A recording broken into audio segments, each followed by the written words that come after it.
오늘 아침 우리에게 주시는 하나님의 말씀은 마태복음 2장 13절로 18절까지 말씀입니다. 신약 성경 2면 마태복음 2장 13절로 18절까지의 말씀을 제가 봉독하도록 하겠습니다. 이 기록된 계시의 말씀을 봉독할 때에 지금도 살아 계셔서 우리 각 사람 심령 안에 실체로 가시는 주님의 음성을 친히 들으시기 바랍니다. 저희가 떠난 후에 주의 사자가 요셉에게 현몽하여 가로되 헤롯이 아기를 찾아 죽이려 하니 일어나 아기와 그의 모친을 데리고 애굽으로 피하여 내가 내게 이르기까지 거기 있으라 하시니 요셉이 일어나서 밤에 아기와 그의 모친을 데리고 애굽으로 떠나가 헤롯이 죽기까지 거기 있었으니 이는 주께서 선지자로 말씀하신 바 애굽에서 내 아들을 불렀다 함을 이루려 하심이니라. 이에 헤롯이 박사들에게 속은 줄을 알고 심히 노하여 사람을 보내어 베들레헴과 그 모든 지경 안에 있는 산의 아이를 박사들에게 자세히 알아본 그 때를 표준하여 2살부터 그 아래로 다 죽이니 이는 선지자 예레미야로 말씀하신 바 라마에서 슬퍼하며 크게 통곡하는 소리가 들리니 라헬이 그 자식을 위하여 애곡하는 것이라. 그가 자식이 없으므로 위로받기를 거절하였도다 함이 이루어졌느니라. 아멘. 지난주에 라헬은 출애굽의 원인이 되는 요셉을 낳은 엄마로 이렇게 소개가 되었고, 그래서 이제 라헬은 메시아 구원과 대비한, 그러니까 출애굽의 구원의 대비점에 서 있는 그런 인물로서 이렇게 소개가 되었지만은, 라헬이 꼭 왜 이 본문에 나와야 하는지에 대해서 속 시원하게 풀리지 않은 것은 사실이었죠.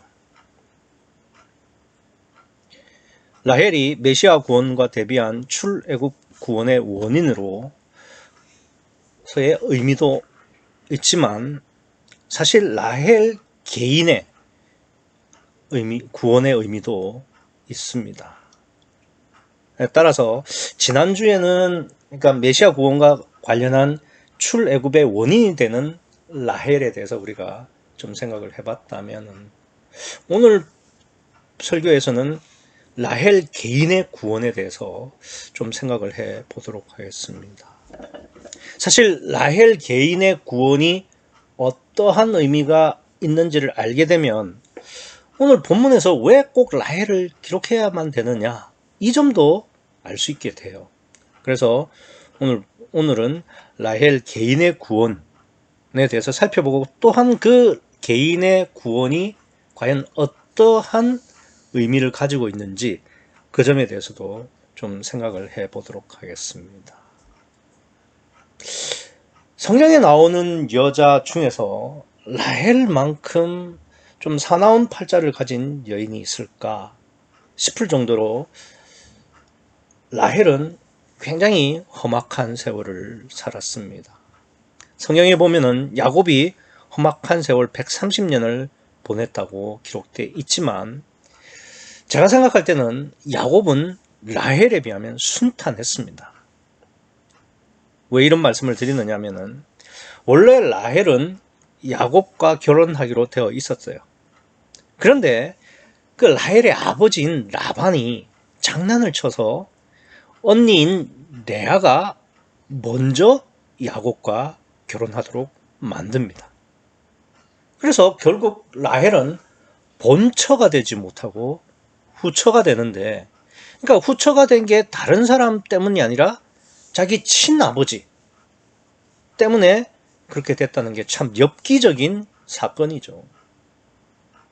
그러니까 결혼을 할 때도 본처가 되지 못하고 후처가 된 것도 서러운데, 우여곡절 끝에 결혼을 했지만 이번엔 또 애가 들어서지 않아서 마음고생을 엄청 합니다. 그래서 별짓을 다 하죠. 급기야 자기의 몸종인 빌하로 애를 낳게 하지만은 그건 사실 간접이죠. 지 자식이 아니잖아요. 그러니까 라헬이 낳은 자식이 아니다 보니까 한계가 있을 수밖에 없죠.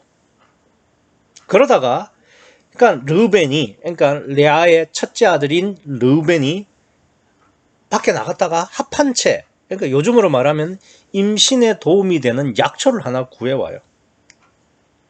그걸 보고 라헬이 합한 채를 달라고 그러죠. 그랬더니 레아가 성을 버럭 내면서 네가 내 남편을 빼앗아간 것도 부족해서 이 약초까지 빼앗으려고 하느냐라고 하니까 좋다, 그러면은 언니가, 형이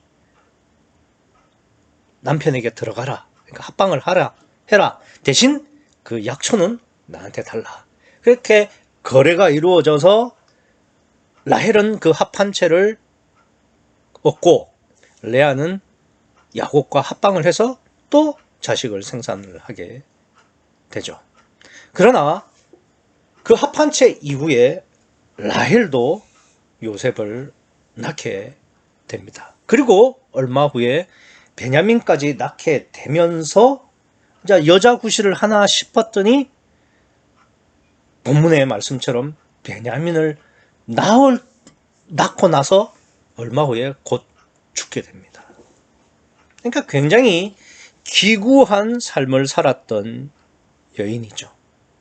근데 여기까지만 해도 기구한데 또 어떤 기구함이 기다리고 있냐면은, 원래 이 야곱의 가족들, 그러니까 아브라함, 사라, 이삭, 리브가, 그 다음에 지금은 뭐 살아있지만 어쨌든 야곱과 레아는 막벨라 동굴이라는 곳에 묻혀요.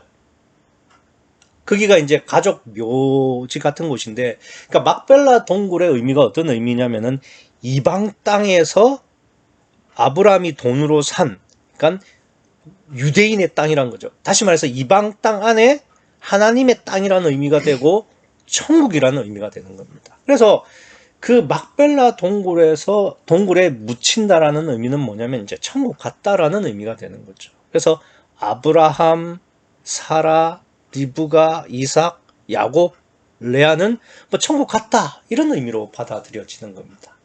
그런데 라헬은 이 막벨라 동굴에 묻히지 못하고 베들레헴으로 오는 길에 이 베냐민을 낳다 죽었기 때문에 베들레헴 길가에 묻히게 됩니다. 그러니까 야곱이 아무리 130년을 험악한 세월을 살았다 하지만은 이 라헬에 비하면은 순탄했다, 저는 그런 생각이 듭니다. 그런데 저 개인적으로는 더 안타까운 것은 라헬에 대한 평가입니다. 그러니까 흔히 라헬은 예쁘지만 구원은 받지 못했다는 평가를 받고 있죠. 그러니까 라헬이 그러니까 구원을 받지 못했다라는 평가를 받는 대표적인 두 사건이 있는데, 첫 번째가 드라빔 절도 사건입니다. 그러니까 이 드라빔이라는 것은 아버지인 라반이 소중히 여기던 우상이죠. 조그만한 그 막대기 같은 거예요. 거기에 우상을 새겨놓고 뭐 그걸 가지고 이제 뭐 절도 하고 뭐 그런 식이죠. 그걸 훔쳐서 이제 야곱과 함께 다시 가나안으로 들어갈 때 몰래 가지고 나온 거예요. 그러니까 만약에 이 라헬이 하나님만 섬겼고 하나님에 대한 믿음이 있었다면은 과연 이 우상을 훔쳤겠느냐, 드라빔을 가져왔겠냐, 이런 의미에서 라헬의 구원을 좀 부정하는 경우가 있고, 또 하나는 금방 말씀을 드린 것처럼 이 막벨라 동굴에 묻히지 못한 것입니다. 그러니까 앞서 말씀을 드린 것처럼 막벨라 동굴은 뭐 천국의 의미가 있는 건데, 그러니까 식구들은 다 거기에 묻혔는데 이 라헬만 그러니까 막벨라 동굴에 묻히지 못했기 때문에 이 라헬은 구원을 받지 못한 것으로 평가가 되고 있고, 그것이 이제 지배적인 평가가 되는 겁니다. 저는 일리가 있다고 생각을 합니다. 그러나 저는 라헬이 구원을 받았다고 볼 수 있는 대목도 많습니다. 그걸 지금부터 제가 말씀을 드릴 텐데, 우선 창세기 29장 17절을 보시면은 라헬에 대해서 성경은 이렇게 이야기를 합니다. 레아는 알력이 부족하고 라헬은 곱고 아리따우니라는 말씀이 나오죠. 그러니까 라헬이 곱고 아리따다는 것이 성경의 평가예요. 하나님의 평가다 이 말입니다. 그러니까 곱고 아리따다는 말은 매우 심히 아름답다라는 이야기가 되겠죠. 근데 이제 성경에서 외모가 뛰어나면은 영적으로는 문제가 있는 겁니다. 그래서 이것에 대한 해석이 어떤 거냐면은 라헬은 육만 예뻤지 영은 형편없어서 구원받지 못했을 거라는 평가가 되는 건데, 사실 이 곱고 아리따다라는 번역에는 문제가 있습니다.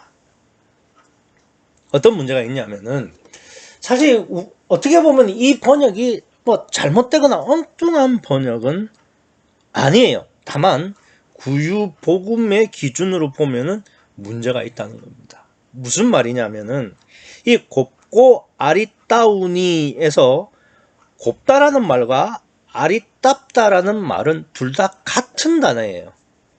그러니까 야페라는 히브리어 단어인데, 그러니까 우리나라 번역은 곱고 아리따다라고 번역을 해뒀지만 히브리어 원래 성경에는 야페입니다.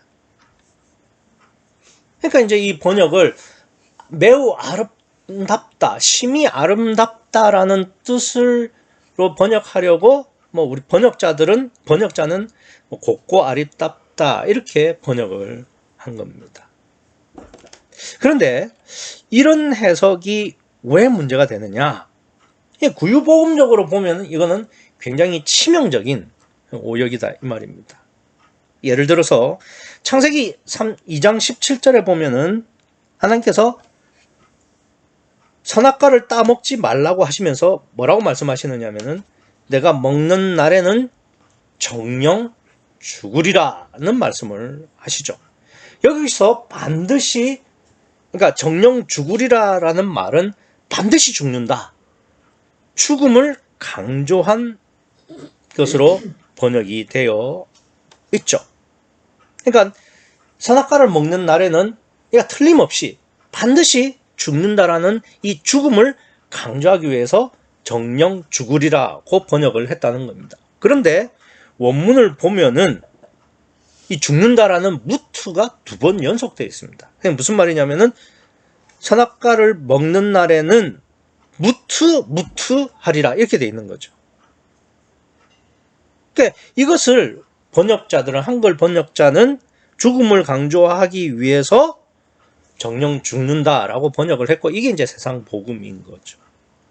그러나 구유 복음에서는 어떻게 해석을 하느냐면은 선악과를 따먹으면은 우선 선악과를 따먹기 전에 하나님을 떠났기 때문에 영적으로 죽었고, 그리고 하나님을 떠난 육체는 영원히 살 수 없기 때문에 육적으로도 죽을 것이다. 그래서 영적으로 먼저 죽고 후에 육적으로 죽는다라는 순차적인 의미로 죽고 죽으리라고 번역을 하는 게 맞다는 거죠. 근데 이거를 마치 선악과 먹는 날에는 반드시 죽는다라는 죽음을 강조하는 뜻으로 정령 죽으리라고 번역을 했다는 거죠. 그래서 이것은 어떤 의미에서는 자연스럽고 번역할 만한 편이지만 구유 복음의 신학으로 보면 이건 절대 안 되는 거죠. 왜냐하면은 이 죽는다라는 무트라는 것을 2번 반복해서 쓴 것은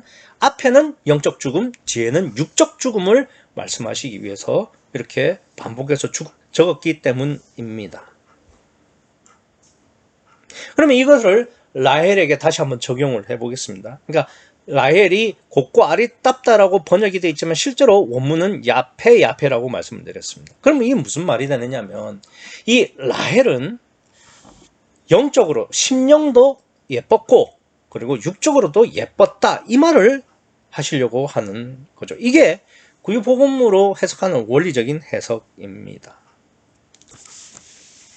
따라서 야페가 심령이 예쁘다는 말이고 뒤에 야페는 외모가 아름답다라는 말의 뜻이라고 한다면은 라헬이 구원을 받았다고 판단하는데 무리가 없습니다. 사실 이 한마디로도 충분히 저는 라헬이 구원을 받았다라는 근거가 된다고 생각하지만 또 다른 증거를 말씀을 드리면 창세기 30장 22절에 보면은 하나님이 라헬을 생각하신지라 라는 뜻이 말씀이 나옵니다. 이게 무슨 말이냐면은 하나님께서 라헬을 들으셔서 라헬의 태를 여셔서 요셉을 주신 것이 이제 하나님이 라헬을 생각하신지라의 구체적인 내용입니다. 근데 이게 하나님이 라헬을 생각했다는 것이 어떻게 구원의 증거가 되겠냐라고 반문이 가능한데요. 하나님이 라헬을 생각한다고 하실 때 이 생각이라는 단어는 자카르라는 단어입니다. 근데 이 자카르라는 생각이라는 단어는 어쩌다가 드는 생각이 아니에요.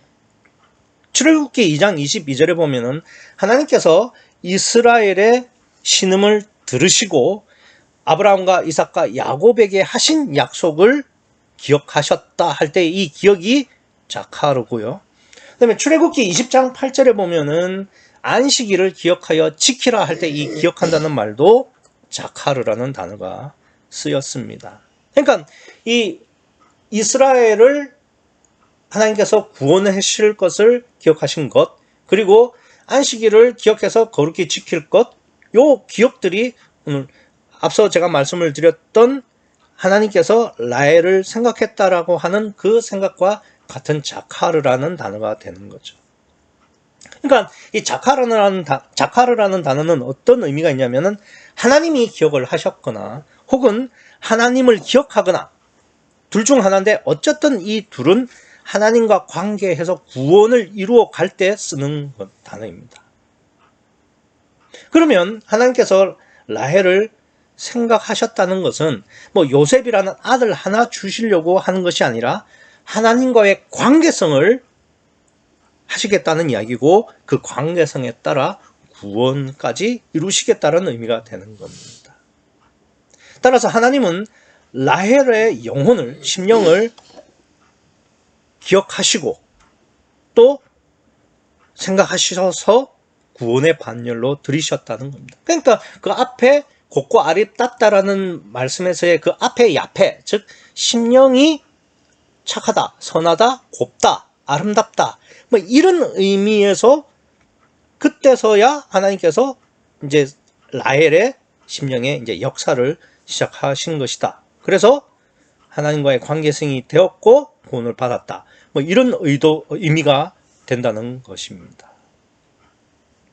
그래서 그 증거로서, 그러니까 라헬이 하나님께서 관계를 해서 구원을 얻었다라는 그 보이는 증거로 이제 요셉을 주시는 거죠. 그러니까 하나님을 떠나서 죽어 있던 심령에 생명이 있다. 생명을 주신 것이 이제 요셉의 의미가 되는 겁니다. 그러면 구체적으로 라헬이 언제 구원을 받았냐? 그게 오늘 본문이에요. 18절.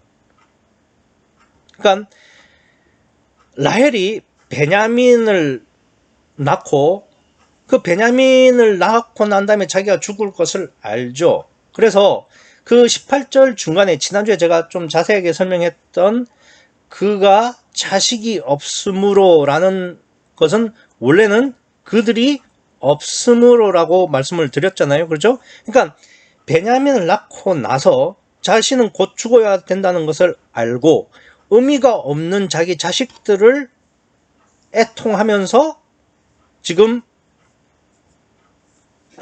위로받기를 거절하지 않았습니까?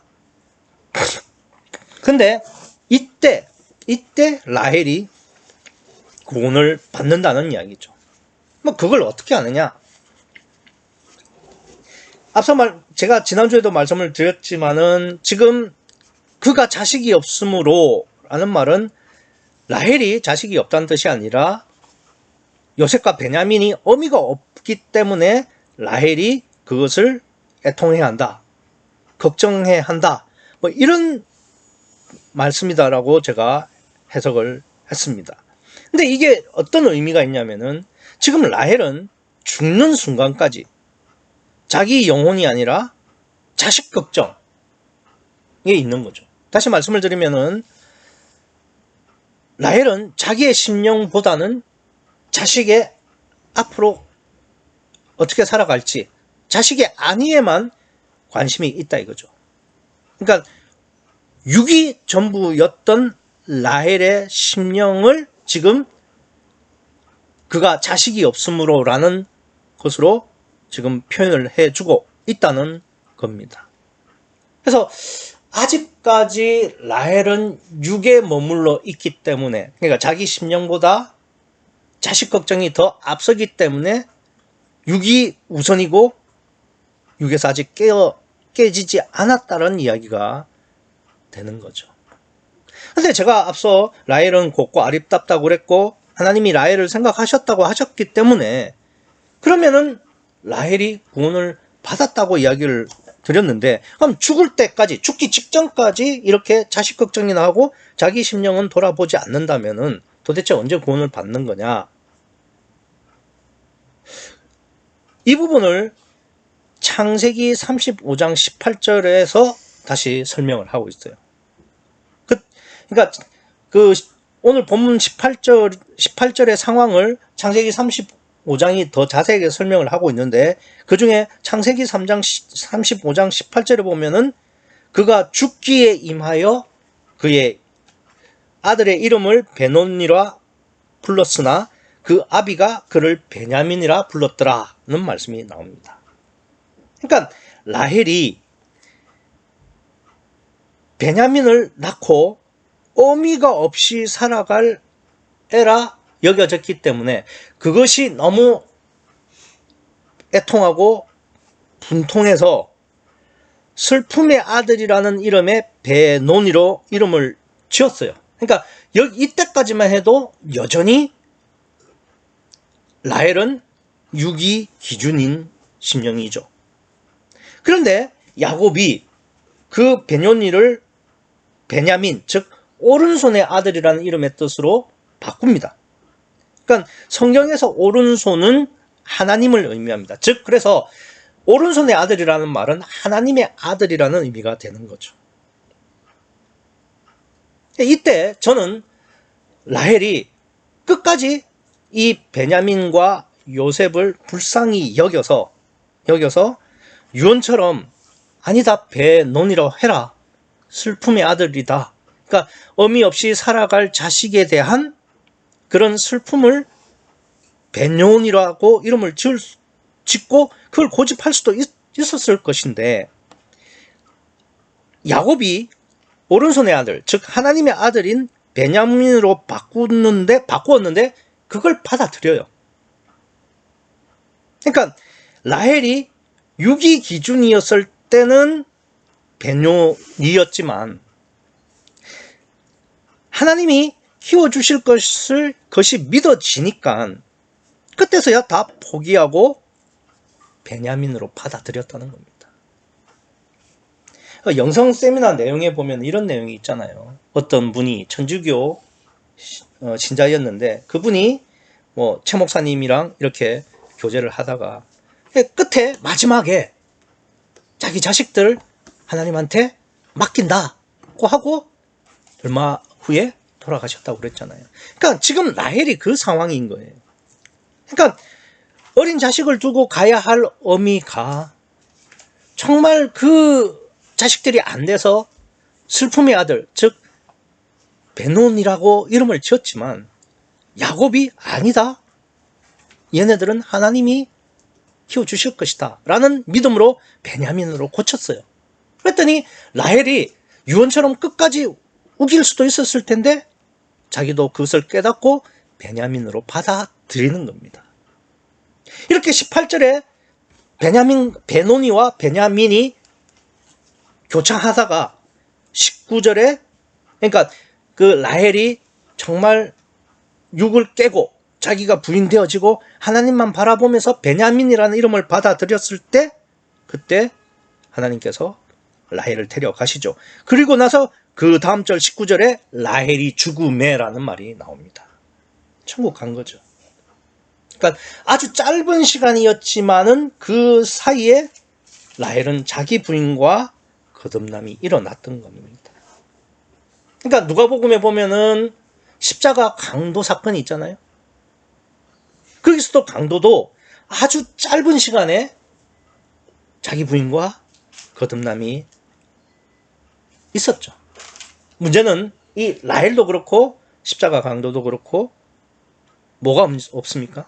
성숙이 거의 없죠.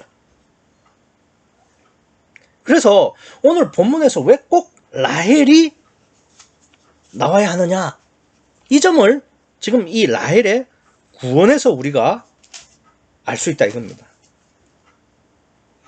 라헬의 구원이 가장 구약의 구원과 성숙을 잘 설명할 수 있기 때문에 그래요. 그러니까 강도도 그러하고 라헬도 그러하고 구원받고 난 후에 성숙할 시간이 거의 없었죠. 특히 라헬은 더 짧았습니다. 그러니까 이게 뭘 말하느냐면은 구약의 성숙은 신약의 성숙에 비해 열악하다는 것을 라헬로 말씀하시는 거예요. 모델처럼 로고스로 말씀을 하시는 거예요. 그러니까 구약이라고 다 라헬처럼 구원받는 건 아닙니다. 에녹은 무려 300년 동안 하나님과 동행을 했어요. 그럼에도 불구하고 에녹이 아니라 라헬을 구약의 구원의 모델로 삼는 이유는 구약의 구원에서 성숙은 신약에 비해서 한계가 있다는 것을 말씀하시기 위함입니다. 그래서 16절에 나오는 자식 잃은 어미들이, 그러니까 자식을 잃고 나서 죽을 때까지 그 고난, 그 고통으로 살아갈 거 아닙니까? 그러니까 그 고난과 그 고통을 받는 동안은 성령이 역사하실 수 있고 그 부드러워진 심령에 성령이 함께 하실 수 있기 때문에 구원의 기회도 많고 성숙할 기회도 많다는 것을 이야기를 하는 겁니다. 뭐 그렇다고 16절에 나오는 자식 잃은 어미들이 다 구원을 받은 것은 아닙니다. 구원받았다는 이야기가 아니에요. 다만 이 모세가 느보산에서 죽고 가나안에 못 들어간 것이 율법으로 천국에 들어갈 수 없다는 것을 로고스적으로 보여주었듯이 자식 잃은 어미들은, 그러니까 신약의 구원과 성숙이 라헬, 즉 구약의 성숙할 기회보다 많고 길기 때문에 성숙에 더 유리하다는 것을 로고스처럼 말씀을 하시는 거죠. 그래서 오늘 본문에서 구약의 구원을 받은 사람 중에서 구원은 받았지만 성숙이 거의 없는, 그러니까 라헬이 나올 수밖에 없고, 또 이 어린 자식을 잃은 어미가 또 반드시 나와야 되는 거죠. 왜냐하면 신약에서는 구원과 성숙을 이룰 수 있는 기회가 많고 길다는 것을 이야기를 하는 겁니다. 왜 많고 길다는 것을 말씀을 드리는 거냐면은, 그러니까 구약은 왜 성숙이 신약보다 한계가 있을 수밖에 없느냐? 그건 성령의 역사 차이 때문에 그래요. 그러니까 구약은 즉 라헬로 말미암아 구원받는 출애굽의 구원은 엘로힘과 여호와죠. 근데 이 엘로힘과 여호와는 성령이 몸 밖에서 간접으로 역사를 하세요. 그렇기 때문에 성숙도 그만큼 더딜 수밖에 없죠. 그러나 메시아가 오신 이후의 구원은, 그리고 성숙은 메시아가 심령에서 직접 역사하시기 때문에 성숙이 그만큼 월등할 수밖에 없다는 것을 지금 말씀을 하시는 거예요.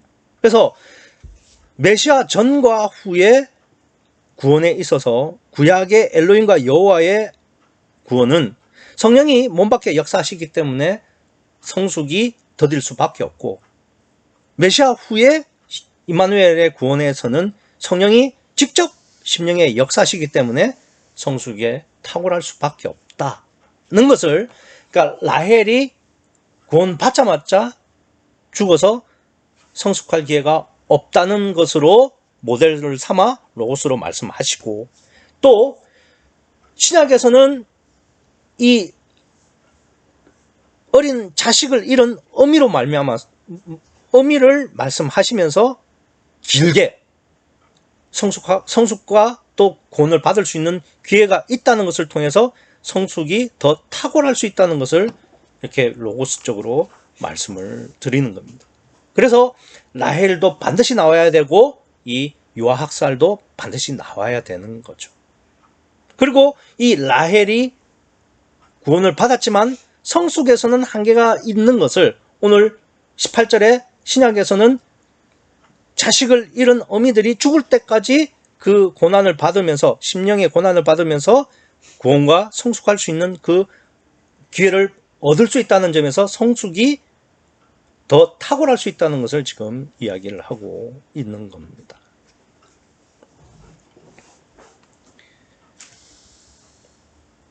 그런데 아무리 성숙이 열등한 구약이라도 구약 사람들이 다 라헬처럼 죽기 직전에 구원받는 것은 아니죠. 앞서 말씀을 드린 것처럼 에녹은 300년 동안 하나님과 동행을 하면서 성숙을 이루어 나갔겠죠. 그러니까 그 구약 사람들이 다 성숙을 못한다 이런 이야기는 아닙니다. 또 신약 사람이라고 다 월등하게 구약 사람보다 더 성숙을 한다는 말도 아니죠. 다만 역사 방식에서 성령이 몸 밖에서 성숙을 돕느냐, 아니면은 몸 안에서 심령에 직접 성숙을 돕느냐에 따라 이 성숙의 조건이 달라질 수 있다는 것을 말씀을 드리는 건데, 그런데 구약 사람들이 다 라헬처럼 성숙한 것은 아니다라는 이야기입니다. 그러면 라헬은 왜 죽기 직전에서야 구원을 받고 성숙이 거의 없었냐 이겁니다. 그게 오늘 본문에 보시면은 앞서 말씀을 드린 것처럼 그가 자식이 없으므로 위로받기를 거절했다라는 말씀에서 사실은 그들이 없으므로 위로받기를 거절했다라는 이야기 있는데, 그러니까 지금 라헬은 자기가 죽는데도 자기의 심령은 고민하지 않고 자식을 먼저 걱정하는 거예요.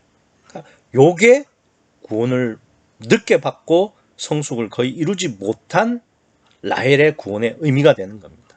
그러니까 엄마로서 엄마 없이 살아가야 할 자식들이 걱정이 안 될 수가 없죠.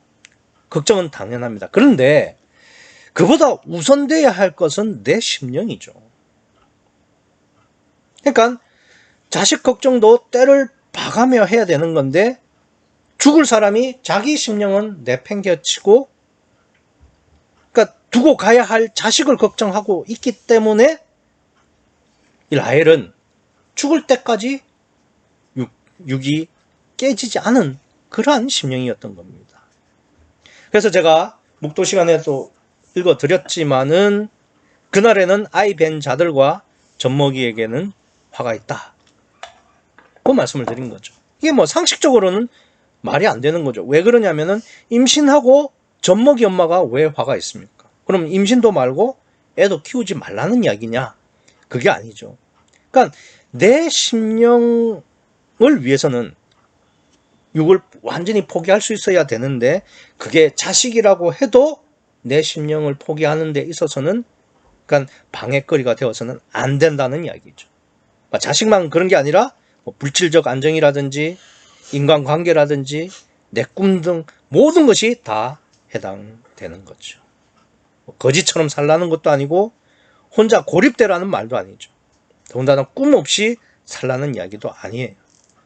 돈을 열심히 벌고 인간관계도 해야 되고 또 꿈을 위해서 자기 위치에서 열심히 해야 되는 겁니다. 그러나 내 심령이 부인되는 데 있어서 물질이, 인간관계가, 내 꿈이 방해가 되면은 안 되는 것이고, 그렇다면 포기할 수 있어야 된다는 거죠. 라헬은 그래도 죽기 전에는 다 포기하고 하나님만 바라봤죠. 그래서 자기 부인과 오직 성령의 믿음으로 천국을 갔습니다. 근데 나는 어떠냐 이거예요. 나는 혹시 라헬처럼 지금 육을 쥐고 가고 있지는 않냐 이거예요. 그게 만약 라헬처럼 죽을 때까지 간다면은 나도 죽기 전에는 죽을 때까지 깨지지 않으면은 천국 못 가는 거죠. 아무리 은혜의 시대고 임마누엘의 시대라고 하더라도 내가 깨지지 않으면은 그 다음 성숙은 없는 거죠. 그러니 내 심령이 우선이어야 되고 내 심령에 먼저 내가 관심을 가져야 되는 겁니다. 사람에게 관심 가지지 말고 사람에게 의지하지도 말고 오직 주님만 바라보고 나를 포기할 수 있어야 합니다. 이 은혜의 시대에 되도록 빨리 깨지고 부인되어서 성령의 내주로 최대한 성숙하시는 여러분과 제가 되기를 바랍니다. 기도하시겠습니다.